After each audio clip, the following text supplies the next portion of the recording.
Bonjour, nous sommes le mercredi 18 février 2026 et le sujet est l'agroalimentaire et l'économie. En 2025, l'excédent agroalimentaire dégringole à 181 millions d'euros, le plus faible depuis 1978, presque 50 ans. À certains moments, c'était plusieurs milliards d'euros d'excédent. La chute de l'excédent des produits transformés, en partie imputable à la dégradation de la balance vin et spiritueux et des produits laitiers, et à l'aggravation du déficit en viande, explique la pire performance du secteur agroalimentaire depuis près de 50 ans.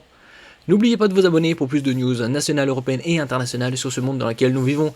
Après plus 6,3 milliards d'euros en 2020, plus 8,2 milliards en 2021, plus 10,3 milliards en 2022, à deux chiffres, plus 6,5 milliards en 2025 et plus 4,9 milliards en 2024, l'excédent de la balance commerciale agroalimentaire a connu un décrochage brutal en 2025.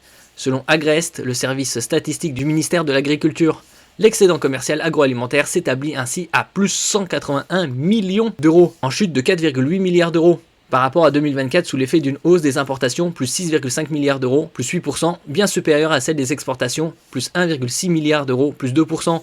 Il faut remonter à la fin des années 1970 pour trouver de tels niveaux, avec une balance à l'équilibre en 1978 et un déficit de 600 millions d'euros en 1977. Si on peut le voir sur ce graphe, 1977, le déficit commercial avec l'Union Européenne s'est creusé de 1 milliard d'euros pour atteindre moins 3,4 milliards d'euros en 2025, affectant ainsi les produits bruts, moins 5,7 milliards d'euros, plus 16,1%, que les produits transformés, moins 9,1 milliards d'euros, plus 24,8%. Le bénéfice avec les pays tiers a quant à lui fondu de 3,8 milliards d'euros, pour s'établir à plus 3,6 milliards d'euros. Le déficit des produits bruts s'aggravant, moins 6,1 milliards d'euros, plus 37,4%, et le bénéfice des produits transformés se réduisant, 9,7 milliards d'euros, moins 18,4%. Donc là, une chute très importante comme on peut le voir ici.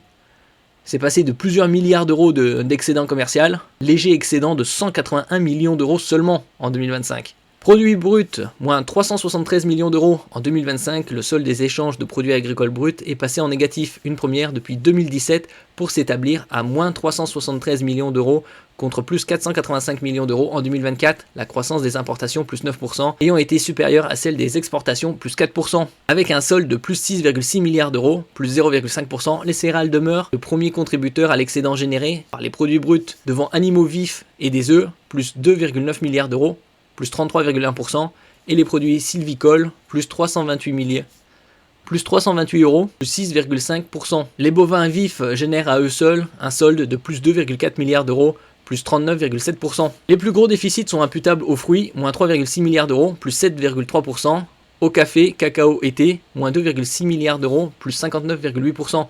On a vu au cours de ces derniers mois, ces dernières années, une augmentation significative du prix du café, au moins 20-25%. Aux produits de la pêche et de l'aquaculture, moins 1,2 milliard d'euros, moins 16,2%, et aux légumes, moins 895 millions d'euros, plus 152%.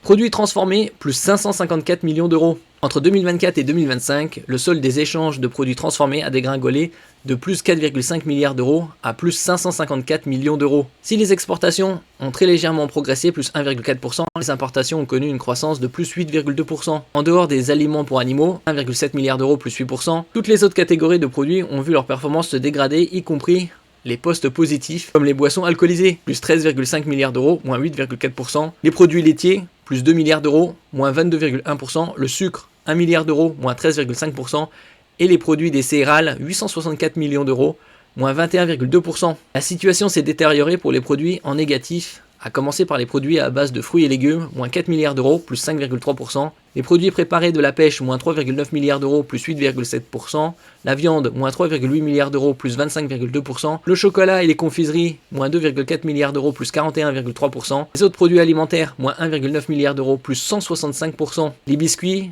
pâtisserie et pâtes, moins 714 millions d'euros, plus 20,8%. Les huiles, tourteaux et corps gras ont en revanche réduit leur déficit, moins 2,3 milliards d'euros, moins 18%. Le déficit des tourteaux pointe à moins 1,4 milliard d'euros. Du côté des viandes, le déficit s'accroît pour la viande bovine, moins 780 millions d'euros, et la volaille, moins 1,3 milliard d'euros, tandis que le bénéfice se réduit pour la viande porcine, plus 35 millions. Merci pour votre écoute et à la prochaine.